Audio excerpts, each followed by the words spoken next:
दोस्तों, तमिलनाडु की राजनीति में एक ऐसा भूचाल आया है जिसने दिल्ली तक सबको हिलाकर रख दिया है। नए सुपरस्टार टर्न चीफ मिनिस्टर सी जोसेफ विजय ने 18 मई यानी मुरली व्हीकल रिमेम्बरेंस डे पर एक ऐसा सोशल मीडिया पोस्ट डाला जिसके बाद से पूरे देश में एक ही सवाल घूम रहा है। क्या चीफ मिनिस्टर विजय न्यू ड्रेविडियन गैम्बल खेल रहे हैं? क्या उनका झुकाव बैन हो चुके टेररिस्ट ऑर्गेनाइजेशन एलटीटीई की तरफ है? और इस पूरे मामले से राहुल गांधी और कांग्रेस शॉक क्यों है? आज की इस वीडियो में हम इस पूरी डेंजरस पॉलिटिकल डांस का पीछे का सच और इंटरनेशनल फंडिंग का सबसे बड़ा खुलासा देखेंगे। 18 मई को श्रीलंका सिविल वॉर के खात्मे और एलटीटीई फाउंडर विल्लू पिल्लई प्रभाकरन का साल। लेकिन इस बार चीफ मिनिस्टर विजय ने पोस्ट लिखा कि we will carry the memory loss of Murali vehicle in our hearts, we will always stand solidarity for the rights of Tamil kin living across the seize. अब आप सोचेंगे कि इसमें गलत क्या है? इनोसेंट तमिल्स को याद करना तो ठीक है, पर कंट्रोवर्सी तब शुरू हुई जब उन पर एलटीटीई और प्रभाकरन को ग्लोरीफाई करने का आरोप लगा।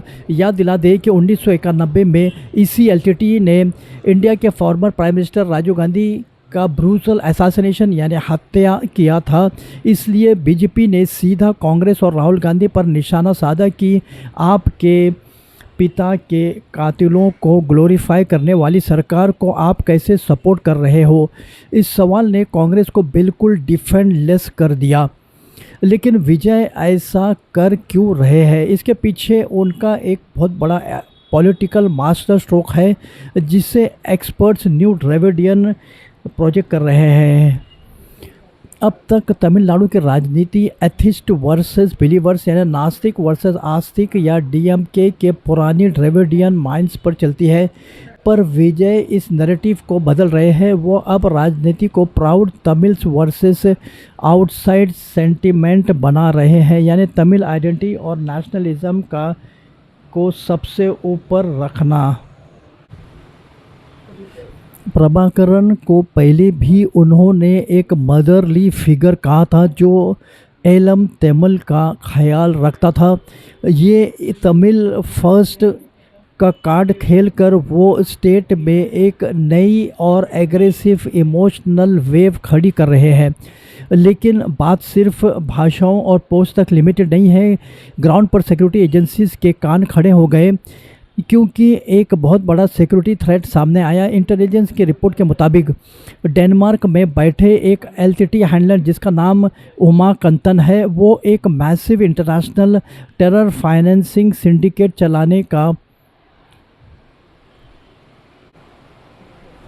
आरोप है कि इस नेटवर्क के ज़रिए करीब ₹1.5 करोड़ की सीड मनी हवाला के रास्ते चेन्नई के एक बिजनेसमैन तक पहुंचाई गई है ताकि स्टेट में डेड ऑपरेशंस को दोबारा रिवाइव यानी ज़िंदा किया जा सके। इस तरह की फंडिंग गैस की इंटरनेशनल सिक्योरिटी का थ्रेट है और चीफ मिनिस्टर के ऐसे स्टेटमेंट्स इस आग में घी का काम कर सकते हैं। कंक्लूजन बिल्कुल साफ है दोस्तों, तमिलनाडु का फ्यूचर 1990 के उस वायलेंट एक्सट्रीमिज़म यानी हिंसा में लौटने में नहीं है। स्टेट के असली तरक्की इकोनॉमिक और प्रोग्रेसिव और जॉब स्ट्रैटेजिक इन्वेस्टमेंट से आएगी, ना कि किसी बैंड संगठन या ऑर्गेनाइजेशन के गोश्त को ज़िंदा करने से। राजनीति अपनी जगह है लेकिन देश की सिक्योरिटी और सुरक्षा अपनी जगह है। आपको क्या लगता है कि चीफ मिनिस्टर का ये स्टैंड सही है या ये एक डेंजरस गेम है?